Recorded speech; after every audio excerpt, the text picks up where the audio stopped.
hermanos, es que es un privilegio tenerlo aquí con nosotros. Él se va mañana, ya se regresa a Venezuela y muy amablemente ha aceptado la invitación a predicar hoy su último domingo aquí en España, sirviendo al Señor. Así que el Señor nos dé un corazón dispuesto, atento a su palabra, no solamente a ser oidores, sino también hacedores. Y que el Señor confronte, consuele según su voluntad por medio de su siervo. Así que, hermanos Oscar, adelante y gracias, brother.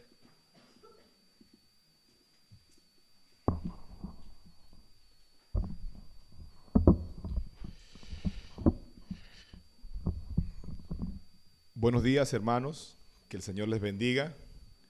Le damos gracias al Señor por el privilegio que tenemos de estar reunidos en esta mañana. Es realmente un gozo para mí poder estar con ustedes, poder ver sus caras, poder tener un tiempo de compartir y sobre todo poder meditar juntamente con ustedes en la palabra del Señor. Sirvo en Iglesia Bíblica Mi Esperanza, como dice mi hermano Eddie. Oramos por ustedes y espero que ustedes estén orando por nosotros. En unas 3 horas va a comenzar el culto de nuestra iglesia en Venezuela. Así que agradecemos al Señor el privilegio de poder adorarle con libertad, sabiendo que es un privilegio que no gozan todos los cristianos del mundo.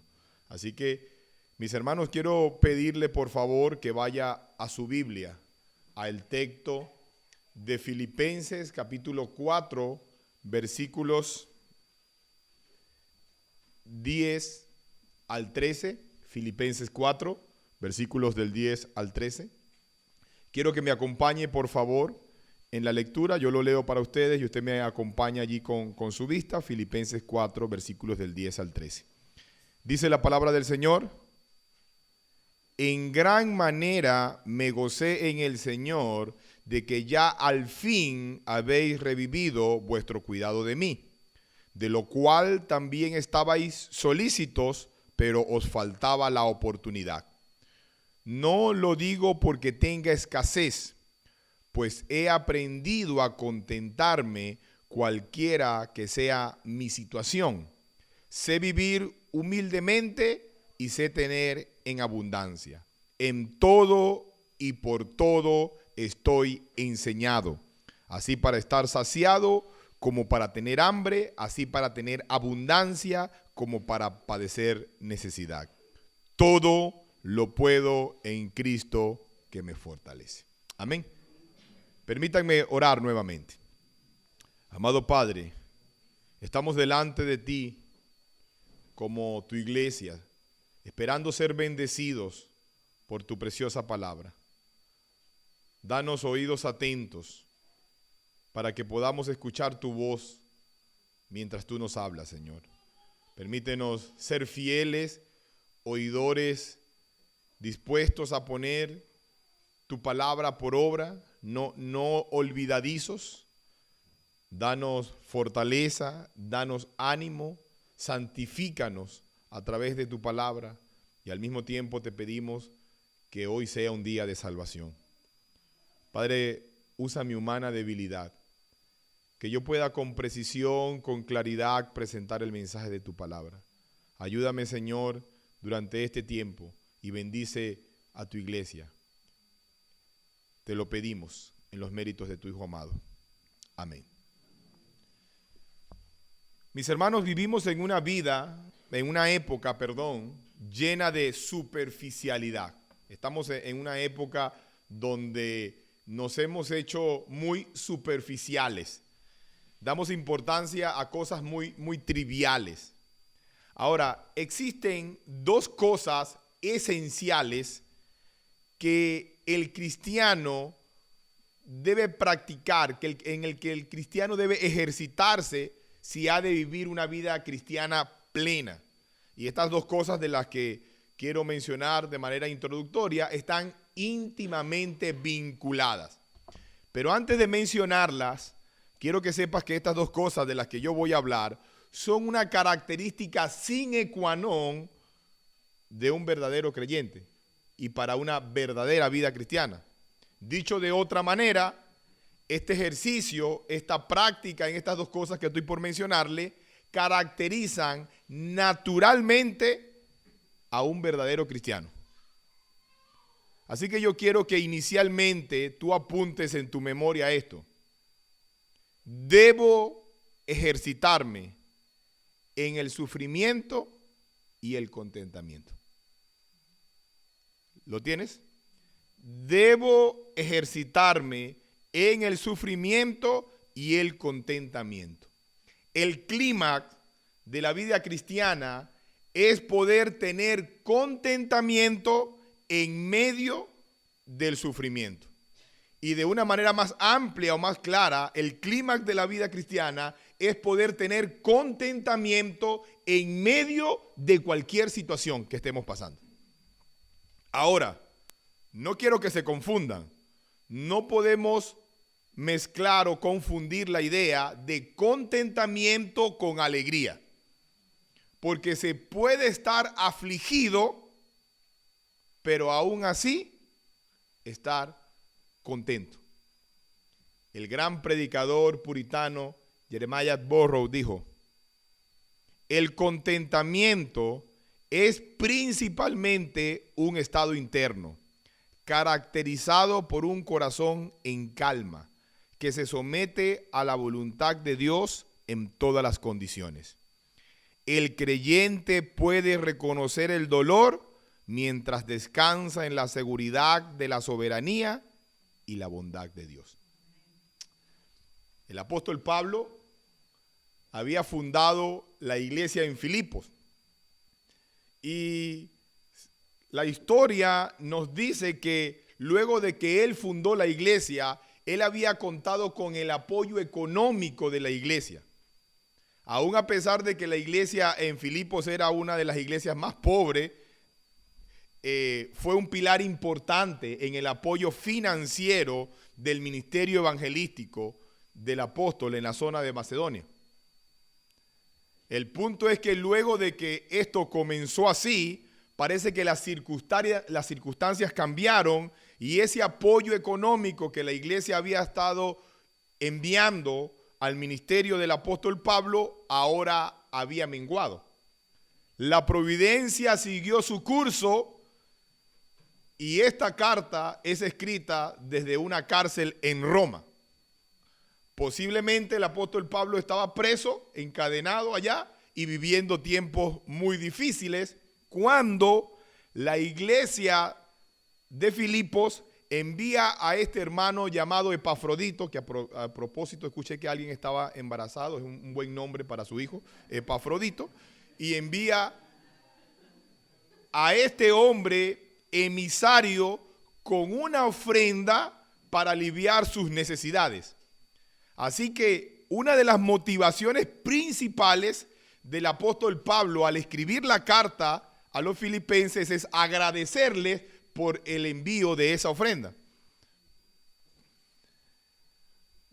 Pablo agradece a la iglesia por una renovada manifestación de afecto que le trajo a él precisamente un gran gozo y una gran felicidad.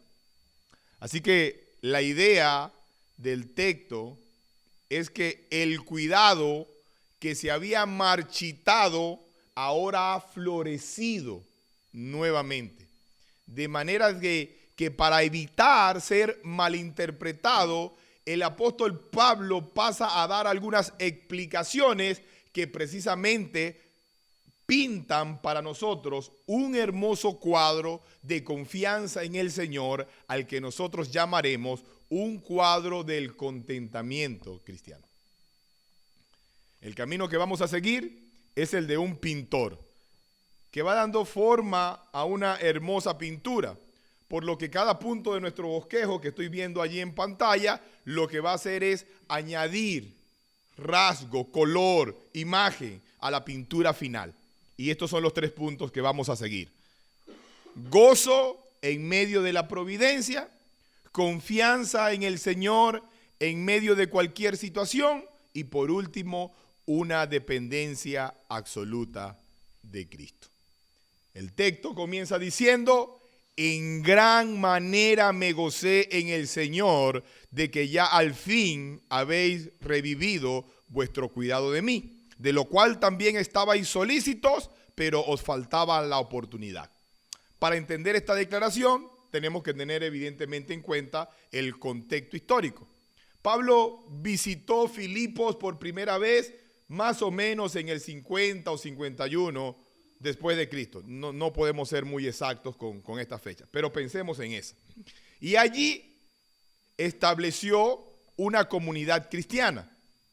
La carta a los filipenses es escrita probablemente en el 60 o 62 después de Cristo. Es decir, que estamos hablando de una diferencia de más o menos entre 10 y 12 años, desde la fundación de la iglesia hasta que Pablo fue arrestado. Según algunos detalles históricos, la iglesia en Filipos, luego de su fundación, apoyó por algunos años al ministerio del apóstol Pablo de manera económica. Pero luego de eso, posiblemente unos 2 o 3 años después, ese apoyo ya no siguió fluyendo. Así que en el peor de los casos, en el peor de los escenarios, habían pasado más o menos 10 años desde su último apoyo financiero. Y ahora, nuevamente movidos por el Señor, se convierten en un instrumento para bendecir la vida del apóstol Pablo. Ahora, quiero que noten que desde la perspectiva humana, esto parece un evento inesperado. ¿Y por qué les voy a decir, por qué digo que es inesperado? Porque a diferencia de nuestra época, la información en ese tiempo no era tan fluida. Es decir, no había Instagram, no había X, ni YouTube, ni nada de eso. Para algunos acá eso es extraño, ¿verdad? No se imaginan una vida sin esas cosas, sin celular, y parece que les convulsionan cuando el teléfono se les apaga y tal. Pero bueno, yo viví en una época donde no usábamos eso. Uno salía de la casa y sabían de uno cuando uno volvía a llegar en la tarde, pero no era fácil comunicarse. Pero sabemos que esa no es nuestra realidad, por eso nos cuesta pensar en este contexto. Hermanos, entiendan que la iglesia se enteró de que Pablo estaba preso, pero no era que todos los días el apóstol Pablo estaba escribiéndose WhatsApp con los hermanos en Filipos para saber cómo iba la cosa allá. Es decir, posiblemente hacía años que él no sabía nada de la iglesia directamente y que la iglesia se debe haber enterado de que él estaba preso, pero tampoco con mucho detalle. Por lo que la llegada de Epafrodito al lugar de reclusión del apóstol Pablo tiene que haber sido una gran sorpresa, y aún más que este apreciado hermano llegase con una ofrenda de parte de la iglesia de Filipos, que hacía años que no le colaboraba. Así que Pablo expresa este acto de la providencia divina diciendo: en gran manera me gocé en el Señor. Esto quiere decir que el corazón del apóstol Pablo estaba lleno de júbilo, de gozo, de alegría, de asombro, de admiración al ver lo que el Señor estaba haciendo y lo que la iglesia evidentemente estaba haciendo por él.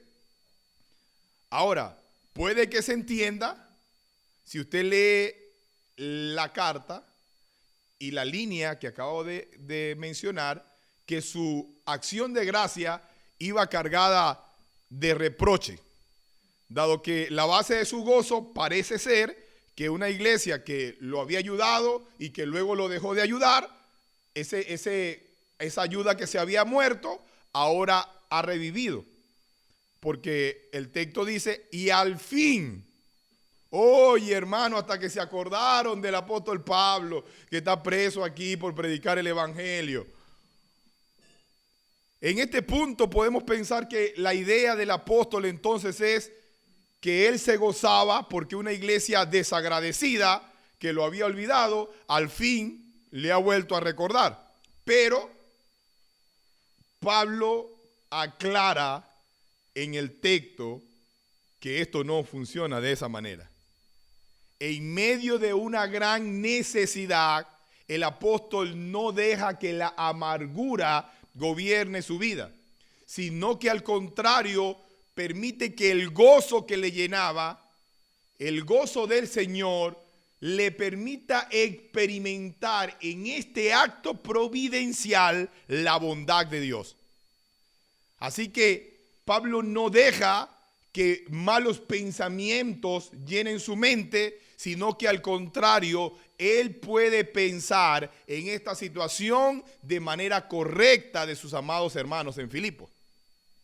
Porque Pablo continúa diciendo y reconociendo que aunque la manifestación de su amor a él no se había hecho presente durante varios años, no era porque faltaba amor, sino porque faltaba oportunidad. Noten, Pablo no juzga la falta de amor, Pablo juzga la falta de oportunidad. ¿Y por qué Pablo puede hacer esto? Porque Pablo comprendía la providencia divina. Así que él afirma, ustedes estaban solícitos, es decir, ustedes estaban deseosos de hacerlo, ustedes querían hacerlo.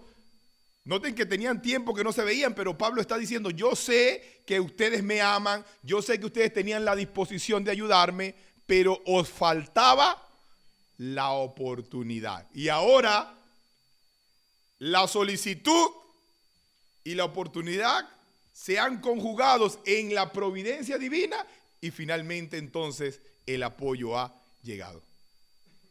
Permítanme darles acá un pequeño tecnicismo. El término que se traduce oportunidad allí en su Biblia viene del griego kairos. Esa es una palabra que le gusta mucho a los cristianos evangélicos, kairos. Y ese es el término que se traduciría oportunidad. Solo el que tenemos acá es akeiromai, que cuando le agregas la letra A, lo que quiere decir literalmente es no tener oportunidad. Ahora, ¿cuál es el punto con esto? El punto es que Pablo era completamente consciente de que el kairos, es decir, las oportunidades, son controladas ¿por quién? Por Dios. Eso es importante que lo comprendamos. Dios controla la providencia. Las oportunidades y las circunstancias siempre están en las manos del Señor. Así que él podía atribuir todos los sucesos de su vida a la acción soberana de Dios, lo que le permitía estar gozosos a él y llamaba a la iglesia a estar gozosa en medio de la obra providencial de Dios. Pablo no pensaba en las casualidades, no creía en el azar. Él estaba plenamente consciente de que todo estaba controlado por un Dios soberano. Y la ofrenda llegó en el momento preciso, en el momento adecuado, en el momento de que Dios dispuso que esto sucediera. ¿Lo entiendes? Ahora, concretemos entonces la idea. Pablo no se gozaba en gran manera solo porque una necesidad apremiante de su vida había sido satisfecha. Oye, ya se me había acabado la comida, la harina. Para los venezolanos, ustedes saben que nosotros no podemos vivir sin arepa, ¿verdad? Imagínense, se acabó la harina, uno como la viuda de Sarepta. El gran gozo que el apóstol Pablo sentía estaba relacionado con una comprensión de la providencia divina. Eso era realmente lo que hacía que Pablo se gozara. Ver cómo el Señor conjugaba todos los elementos para que en medio de esa situación él pudiera estar experimentando tal muestra de amor de parte de la iglesia. Él se gozaba al ver cómo en medio de su situación particular, su gran Dios soberano mueve los corazones de sus hermanos a colaborar con él en sus prisiones por causa del evangelio. Evidentemente, esto era una bendición para Pablo, pero al mismo tiempo era un fruto que abundaba para la cuenta de los hermanos en Filipo. Y en la bendición del apóstol Pablo y en ese fruto que abundaba en la cuenta para los hermanos en Filipo, Dios se llevaba la gloria.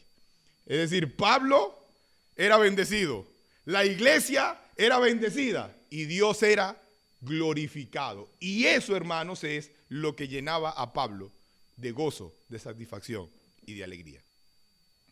De manera que nuestras primeras pinceladas del cuadro nos hablan del gozo que debe ser cultivado en medio de la providencia divina. Pero no podemos detenernos en este momento. Ya hemos cubierto nuestra primera parte. Ahora, el punto es que este gozo solo puede ser sostenido cuando confiamos en la obra de nuestro Dios en medio de cualquier situación. Y nuestro texto continúa diciendo, no lo digo porque tenga escasez, pues he aprendido a contentarme cualquiera que sea mi situación. Sé vivir humildemente y sé tener en abundancia. En todo y por todo estoy enseñado, así para estar saciado como para tener hambre, así para tener abundancia como para padecer necesidad. Si usted vuelve la mirada sobre esa parte del texto, si ahora reflexionamos específicamente sobre esta declaración, notaremos que el apóstol Pablo quiere dejar claro qué es lo que sostenía su gozo. No quiere ser malinterpretado como aquel que puede gozarse en la provisión o en la abundancia, pero no puede gozarse en la escasez. Así que él es enfático. No digo esto porque tenga escasez. Es decir, esta declaración inicial de la que hablamos no estaba motivada solo porque había una situación de escasez que había sido solventada. No. El apóstol podía ver más allá de su limitación momentánea. Y es importante que aprendamos a ver la providencia divina más allá de nuestras limitaciones y situaciones particulares en el aquí y en el ahora. El evangelicalismo moderno poco a poco ha desplazado a Dios de su trono y ha sentado al hombre. Así que cuando sus intereses son afectados, aún los cristianos tienen dificultad para aceptar la soberanía divina, porque están muchas veces impedidos de ver más allá de la aflicción temporal. Así que no pueden ver con claridad cómo es que Dios está obrando. Mis hermanos, nuestra contemplación de las aflicciones presentes, de las aflicciones que tenemos que vivir en un mundo caído, en un mundo dominado por el pecado, muchas veces va a ser contraria a la idea de la soberanía divina. Cuán difícil es exclamar con plena convicción las palabras de Job, capítulo 1, versículo 21. Desnudo salí del vientre de mi madre, y desnudo volveré allá. Jehová dio y Jehová quitó. Sea el nombre de Jehová bendito.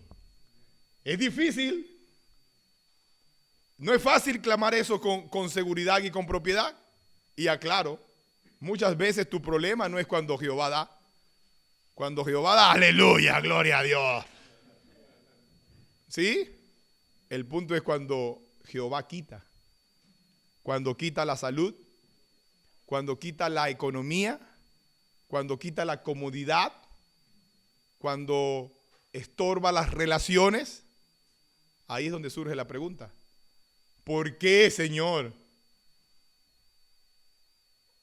¿Cómo es posible que me esté pasando esto a mí? Yo me congrego, estoy buscando de ti, estoy esforzándome, soy un buen cristiano. Me dijeron que si yo estaba en la iglesia todo iba a estar bien porque todo lo puedo en Cristo que me fortalece.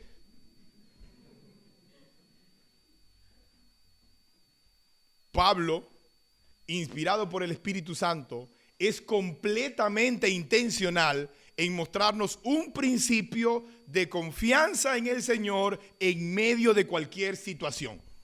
Pablo dice, he aprendido a contentarme cualquiera sea mi situación. Noten, él comienza explicando que él ha aprendido, y tiene que subrayar esa palabra, ha aprendido a experimentar un crecimiento en su comprensión de la verdadera fuente de felicidad para su vida. Eso sonó muy complejo, ¿verdad? Muy técnico. Bueno, literalmente Pablo está diciendo que Dios le había enseñado a él en medio de su caminar cómo poder estar satisfecho y contento en él y no en las circunstancias que lo rodeaban. Así que no es algo que se produzca de la noche a la mañana. Es decir, no es que Dios nos va a enviar contentamiento, es que vas a tener que aprender a contentarte mientras caminas rumbo a la ciudad celestial. No era algo que se recibe como un paquete. Oye, aquí me llegó contentamiento el día de hoy. No, es algo que se adquiere en el caminar con Cristo. Pablo dice, he aprendido. El apóstol Pablo ha experimentado en su propia vida y en el conocimiento de la palabra de Dios lo que es verdaderamente estar contentos.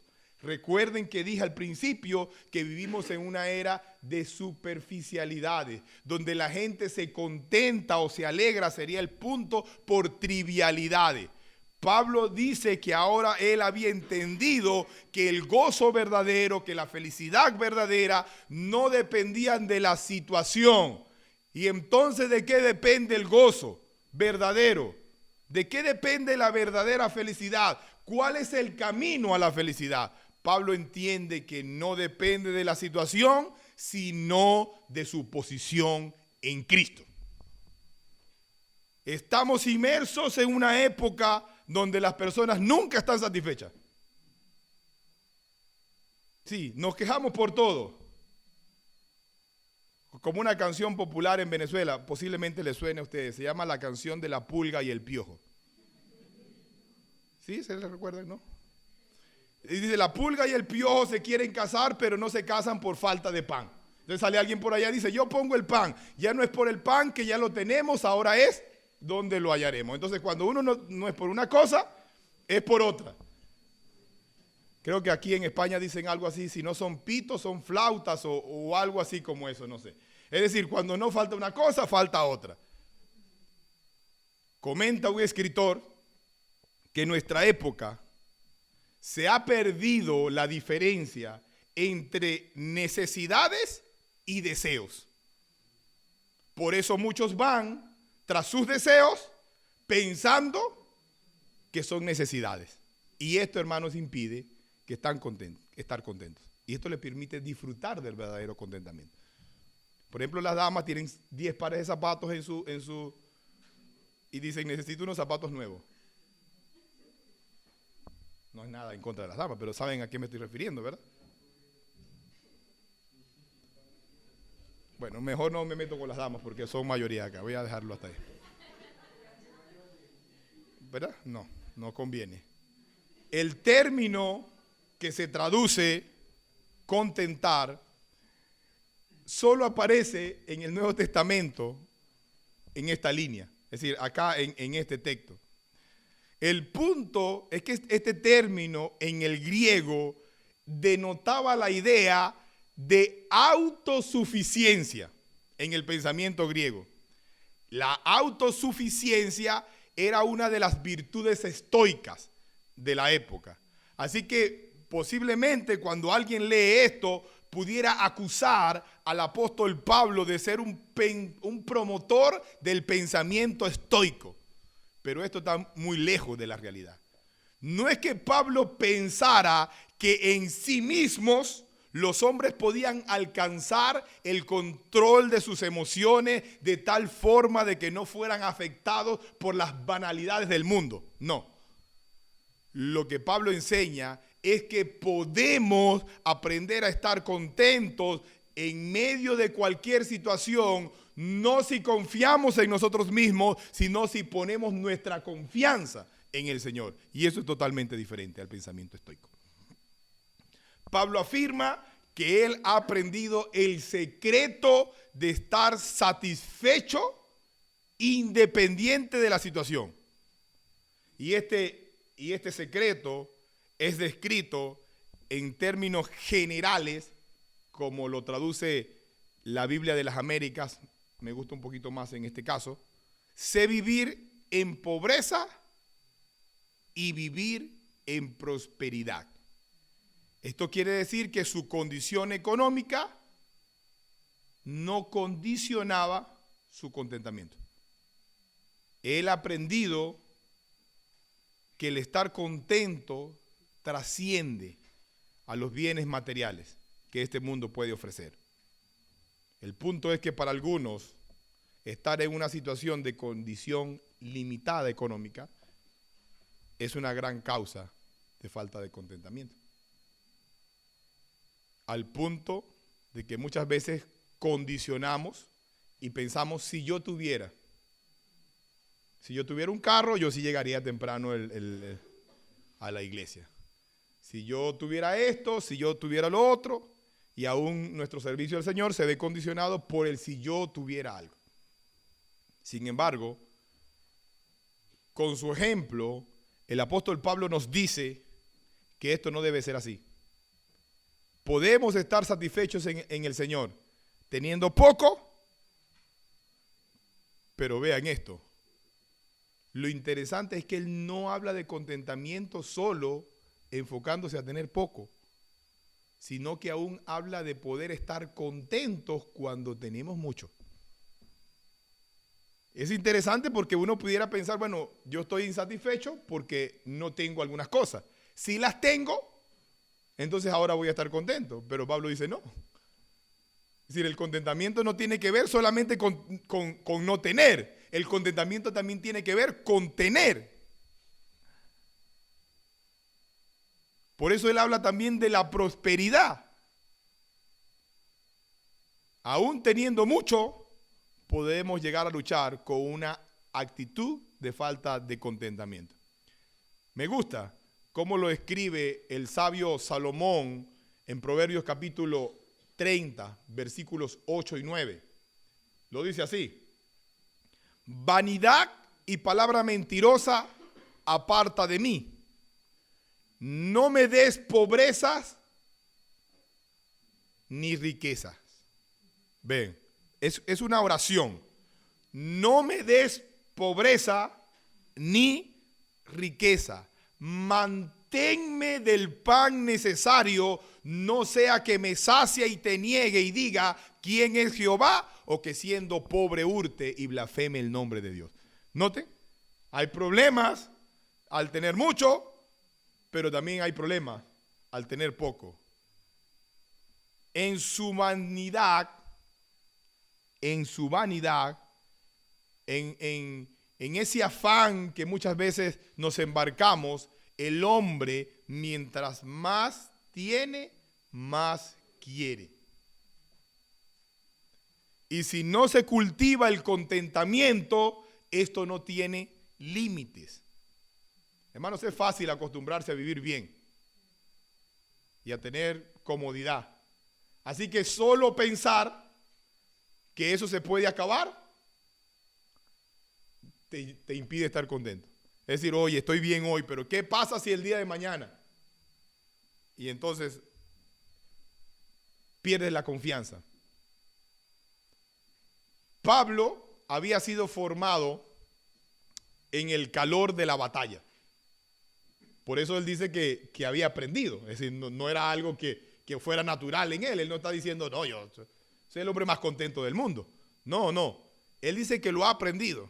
Permítanme leerles 2 Corintios capítulo 11, versículo 23 en adelante. Dice, ¿son ministros de Cristo? Como si estuviera loco hablo, yo más. En trabajos más abundantes, en azotes sin números, en cárceles más, en peligros de muerte muchas veces. De los judíos 5 veces he recibido 40 azotes menos 1. 3 veces he sido azotado con vara.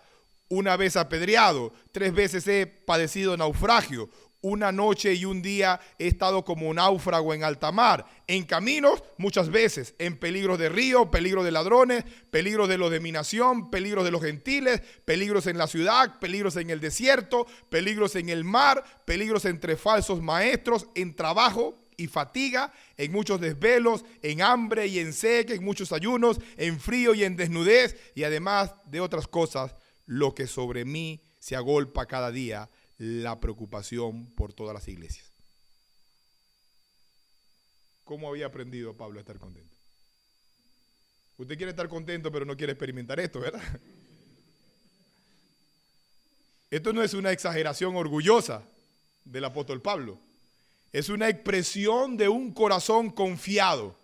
Uno que tenía claro el carácter temporal de nuestro peregrinaje. Entienda esto. Nuestro peregrinaje en este mundo es temporal. Somos peregrinos, somos advenedizos. Eso quiere decir que estamos acá de pasada. Nosotros vamos rumbo a la ciudad celestial. Así que cualquier cosa que nos dé Dios mientras peregrinamos está bien. Está bien. Pablo se veía a sí mismo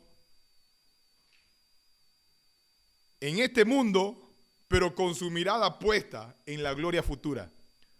Pablo entendía que lo mucho y lo poco es temporal. ¿Entiendes? Esas cosas por las que te afanas, esas cosas que te impiden estar contento, son temporales. Explicando la filosofía que debe dominar la vida de un creyente contento, Pablo habla de nuestro peregrinaje en este mundo. Y en 2 Corintios capítulo 4, versículo 17 dice, porque esta leve tribulación momentánea, refiriéndose a esta vida, esta leve tribulación momentánea produce en nosotros un cada vez más excelente y eterno peso de gloria, no mirando nosotros las cosas que se ven, sino las que no se ven, pues las cosas que se ven son temporales, pero las que no se ven son eternas. Si tú pones tu mirada en las cosas del mundo y si tú pones tu mirada y vives tu vida cristiana poniendo tu mirada en las cosas temporales, posiblemente no vas a poder estar contento. Pero si tú caminas entendiendo la temporalidad de todo lo que está a tu alrededor, pero tienes tu mirada puesta donde está Cristo sentado, entonces vas a poder estar satisfecho en medio de cualquier situación.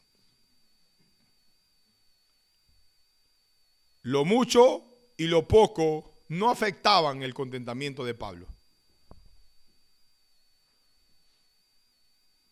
Porque él entendía que lo que este mundo ofrece no tiene carácter eterno. La mirada de Pablo estaba en donde está Cristo sentado. Sus ojos estaban puestos en las cosas de arriba, no en las de la tierra. El estoicismo apeló al desprendimiento de todo lo material para evitar que el mundo influenciara sobre ellos. Más adelante en la historia, el movimiento monástico, dominado por el pensamiento estoico, apelaría a la necesidad de vivir una vida austera, como una imagen de una vida realmente valiosa. Entonces vámonos a una montaña, vámonos a aislarnos para no contaminarnos con el mundo. No, el apóstol niega de hecho esta idea rotundamente, porque no es aislarnos del mundo, es poder vivir en el mundo, pero con nuestra mirada puesta en Cristo. Tener o no tener no es el problema. Es confiar en el Señor lo que verdaderamente importa. Así que vemos una expresión general descrita a partir de un par de expresiones particulares que forman como una especie de cadena.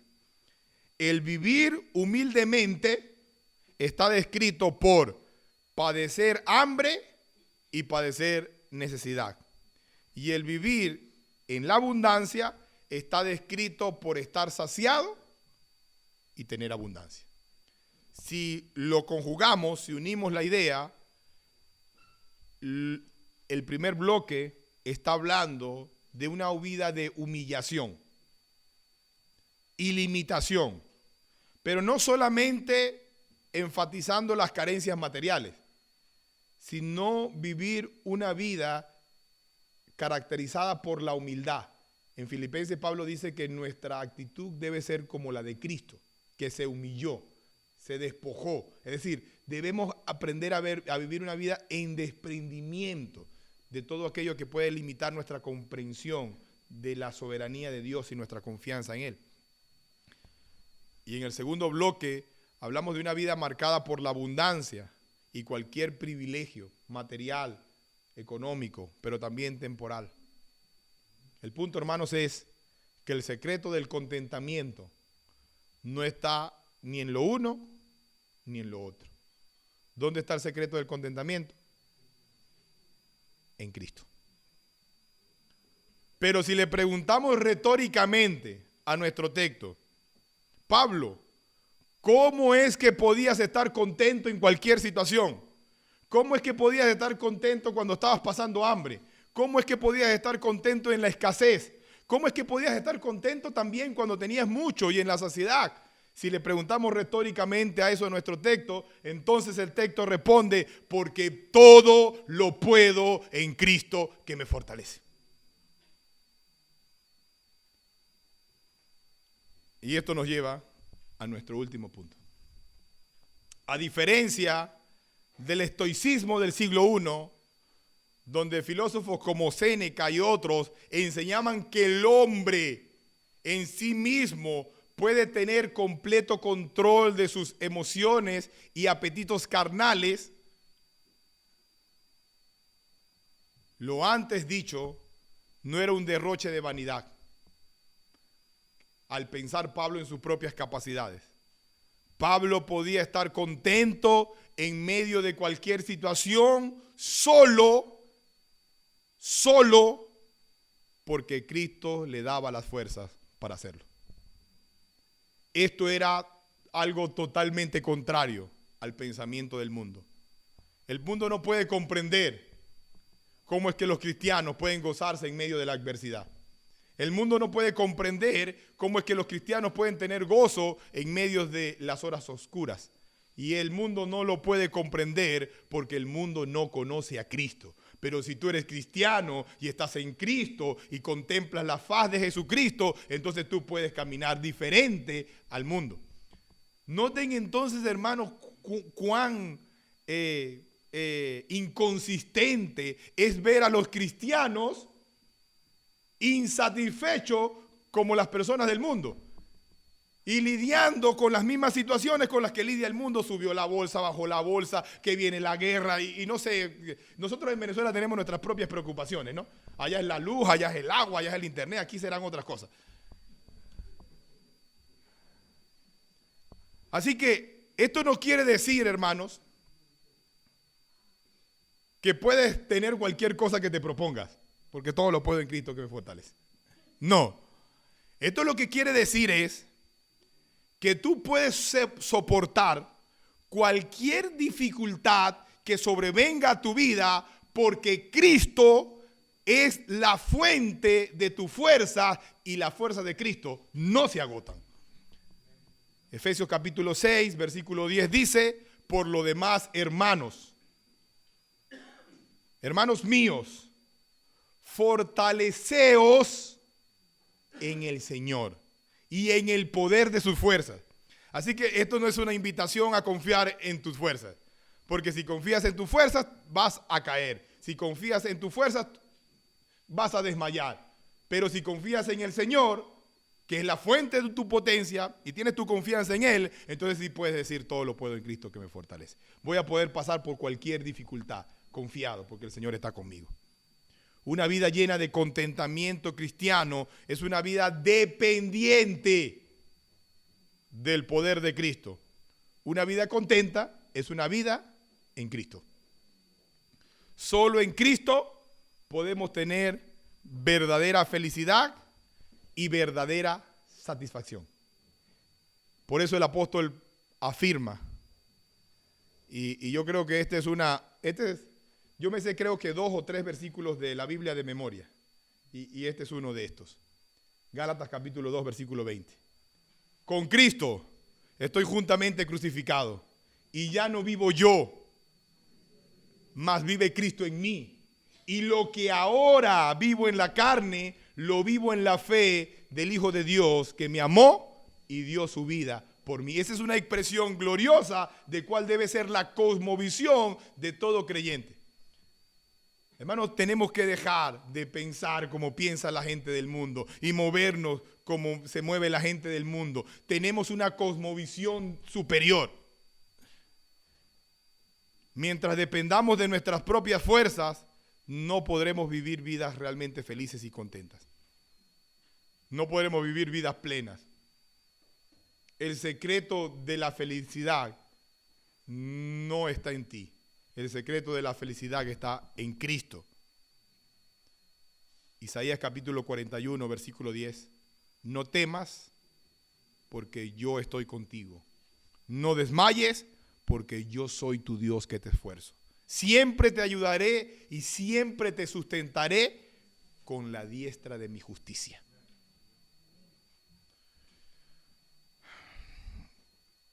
Hemos visto juntos un hermoso cuadro de lo que es el contentamiento cristiano, que pudiéramos resumirlo en los 3 encabezados por los cuales nos hemos paseado brevemente. Este es un tema que me fascina y pudiéramos hablar muchas cosas más de esto.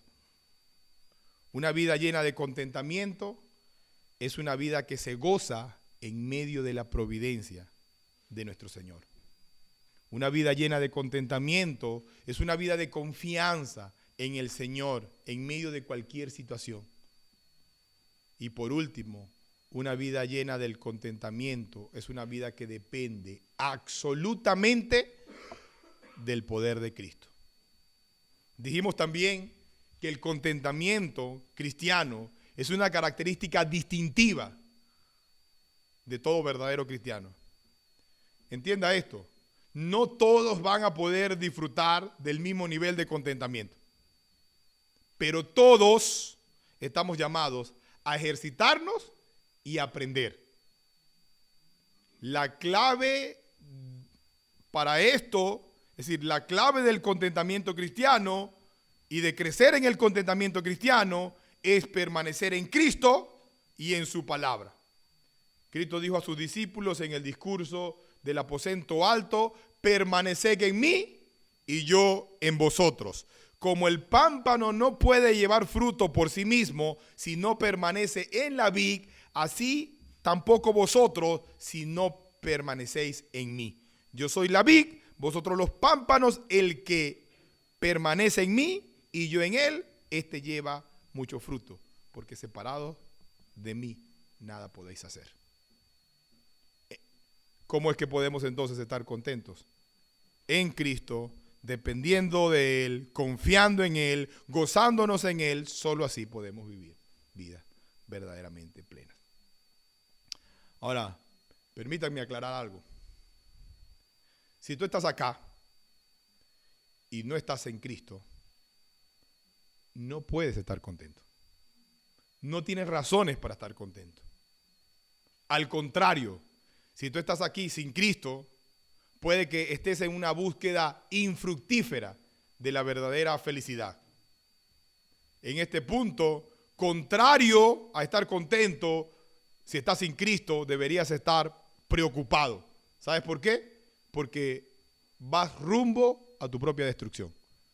Si estás sin Cristo, estás separado de Dios, y separados de Dios, de tu Creador, por tu pecado, solo tienes algo que esperar, y es la condenación eterna, la muerte eterna. Así que ninguno de los beneficios temporales que este mundo puede ofrecer se comparan con la ira de Dios que se manifestará en el día del juicio. Mateo capítulo 16, versículo 25 dice: porque todo el que quiera salvar su vida, la perderá.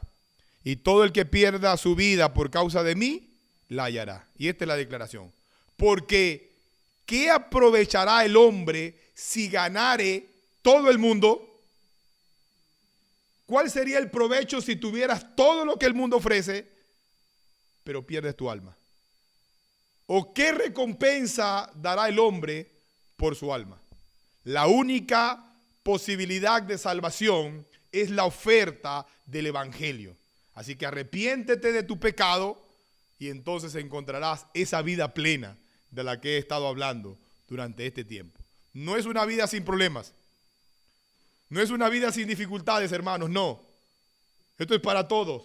No les estoy hablando de una vida fácil, porque hemos escogido el camino difícil, hemos escogido el camino estrecho.